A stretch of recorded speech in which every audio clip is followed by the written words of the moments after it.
আসসালামু আলাইকুম। জনসভা ইউটিউব চ্যানেলে নতুন আরও একটি নিয়োগ বিজ্ঞপ্তিতে আপনাকে স্বাগত জানাচ্ছি। আমি মোহাম্মদ নাজমুল হক। তো আজকের ভিডিওর বিষয় হচ্ছে বাংলাদেশ ব্যাটালিয়ন মানে আনসার ব্যাটালিয়নে যে নিয়োগ বিজ্ঞপ্তিটি প্রকাশ করবে তার বিস্তারিত এই ভিডিওতে আলোচনা করব।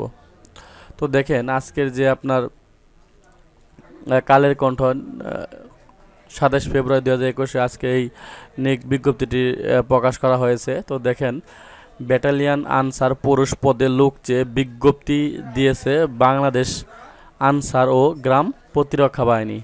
অনলাইনে আবেদন করা যাবে 30 নভেম্বর পর্যন্ত।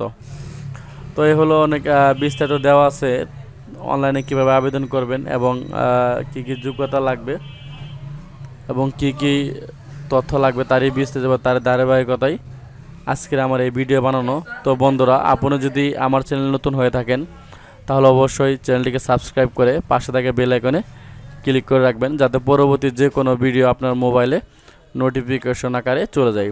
তো বন্ধুরা, বাংলাদেশ আনসার ও গ্রাম প্রতিরক্ষা বাহিনী কাজটা কি এখন আমি আপনাদের সেটা জানাবো। বাংলাদেশ আনসার ও গ্রাম প্রতিরক্ষা বাহিনীর সুশৃঙ্খল দক্ষ কাঠামো ব্যাটালিয়ন আনসার সদস্যগণ পার্বত্য চট্টগ্রাম এলাকায় বাংলাদেশের সেনাবাহিনীর সাথে অপারেশনের উত্তরণ এবং সমতল এলাকায় রাষ্ট্রীয় গুরুত্বপূর্ণ স্থাপনার নিরাপত্তা বিধানসহ অন্যান্য বাহিনীর সাথে আইন শৃঙ্খলা রক্ষায় নিয়োজিত থাকে। তো এই হলো আপনার আনসার ব্যাটালিয়নের কাজ। তো সেই আনসার ব্যাটালিয়নের যে আবেদন করবেন তার জন্য যে যোগ্যতা প্রয়োজন পড়বে আপনাদের, তো আমি এখন সেটা আলোচনা করব। তো দেখেন, বয়স অবশ্যই প্রার্থীর বয়স হতে হবে 18 থেকে 22 বছর। এর কম বা বেশি হলে আপনি আবেদন করতে পারবেন না। তারপর দেখেন, বৈবাহিক অবস্থা অবশ্যই আপনাকে অবিবাহিত হতে হবে এবং তালাকপ্রাপ্ত হলে চলবে না। তারপর দেখেন, শিক্ষাগত যোগ্যতা আপনি আনসার ব্যাটালিয়নে যে আবেদনটি করবেন তার জন্য শিক্ষাগত যোগ্যতা লাগবে। কোনো স্বীকৃত বোর্ড হতে ন্যূনতম মাধ্যমিক স্কুল সার্টিফিকেট বা সমান পরীক্ষায় উত্তীর্ণ হতে হবে, তাহলে আপনি এই আনসার ব্যাটালিয়নে আবেদন করতে পারবেন। তো দেখেন, শারীরিক যোগ্যতাটা দেখেন, উচ্চতা সর্বনিম্ন আপনার সাধারণ ও অন্যান্য প্রার্থীদের ক্ষেত্রে 1.676 মিটার, মানে হচ্ছে আপনার 5 ফিট 6 ইঞ্চি হতে হবে, ও উপজাতি প্রার্থীদের ক্ষেত্রে 1.625 মিটার, মানে 5 ফিট 4 ইঞ্চি। আপনার সাধারণদের ক্ষেত্রে অবশ্যই আপনার 5 ফিট 6 ইঞ্চি হতে হবে এবং উপজাতীয় প্রার্থীদের ক্ষেত্রে অবশ্যই 5 ফিট 4 ইঞ্চি হতে হবে। তারপর ওজন দেখেন, সাধারণ ও অন্যান্য প্রার্থীদের ক্ষেত্রে 49.89 কেজি, মানে সর্বনিম্ন হতে হবে এটা আপনার 110 পাউন্ড, এবং উপজাতি প্রার্থীদের ক্ষেত্রে 47.173 কেজি পাউন্ড হতে হবে। বুকের মাপ সাধারণ ও অন্যান্য প্রার্থীদের ক্ষেত্রে আপনার 32 থেকে 34 ইঞ্চি হতে হবে এবং উপজাতীয়দের ক্ষেত্রে হতে হবে অবশ্যই আপনাকে 30 থেকে 32 ইঞ্চি।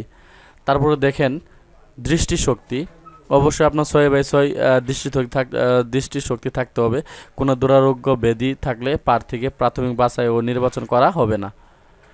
তারা দেখেন, অগ্রাধিকার যে সমস্ত প্রার্থীগণ আপনারা অগ্রাধিকার পাবেন সেটি হচ্ছে আপনার দেখেন, অধিক উচ্চতা তালিকাভুক্ত আনসার বিডিবি সদস্য ও ক্রীড়া ক্ষেত্রে অসামান্য কৃতিত্বের অধিকারী, বিশেষ করে হকি খেলায় তাদের অগ্রাধিকার দেওয়া হবে। তো দেখেন, অনলাইনে আপনারা রেজিস্ট্রেশন করবেন, এখানে তার বিস্তারিত দেওয়া আছে।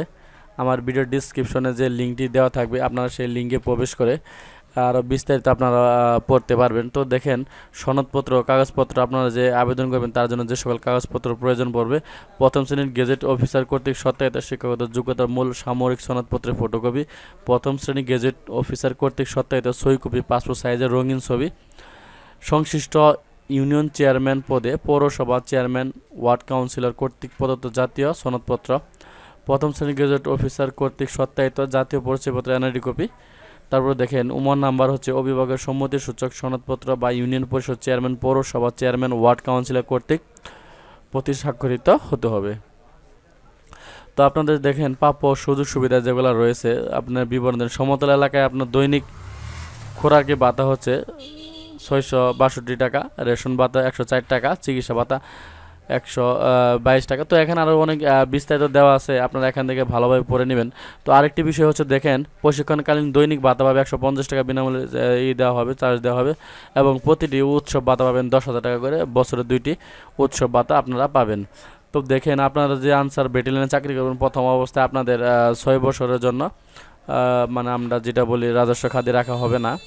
আপনাকে 6 বছরের মধ্যে তাদের পারফরমেন্স ভালো হলে আপনারা যদি আনসার ব্যাটালিয়নে চাকরি পান, তাহলে আপনার 6 বছর বা 6 বছর, এখানে লিখছে আপনার 6 মাস মেয়াদ মৌলিক প্রশিক্ষণ গ্রহণ করা হবে, এবং আপনাদের এই চাকরি নেওয়ার পর থেকে 6 বছর পর্যন্ত তাদের আন্ডারে থাকবে, এবং তারপর 6 বছর পর আপনার কার্যক্রম বিবেচনা করে সম্পূর্ণ স্থায়ী করা হবে। তো দেখেন, সতর্কীকরণ 2টি শর্ত দিয়ে দিয়েছে, আপনার যেগুলো সতর্ক থাকতে হবে। চাকরি প্রার্থীদের মধ্যে কেহ বয়স, বিবাহ, স্থায়ী ঠিকানা, মামলা সংক্রান্ত বিষয়ে কোনো তথ্য গোপন বা জালিয়াতির আশ্রয় গ্রহণ করলে তার ব্যাটালিয়নে ভর্তি বাতিল বলে বিবেচিত হবে। এমনকি পরবর্তীতেও বর্ণিত কোনো অনিয়ম দ্বারা পড়লে নিয়োগ আদেশ বাতিল বলে গণ্য হবে।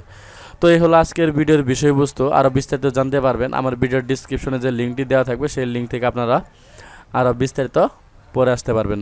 তো বন্ধুরা, পরবর্তী কোনো ভিডিও দেখার আমন্ত্রণ জানিয়ে এবং ভিডিও শেষ করার আগে আপনাদের কাছে একটি রিকোয়েস্ট, আপনি যদি নতুন হয়ে থাকেন আমার চ্যানেলে, তাহলে অবশ্যই চ্যানেলকে সাবস্ক্রাইব করে পাশে থেকে বেল আইকনে ক্লিক করে রাখবেন।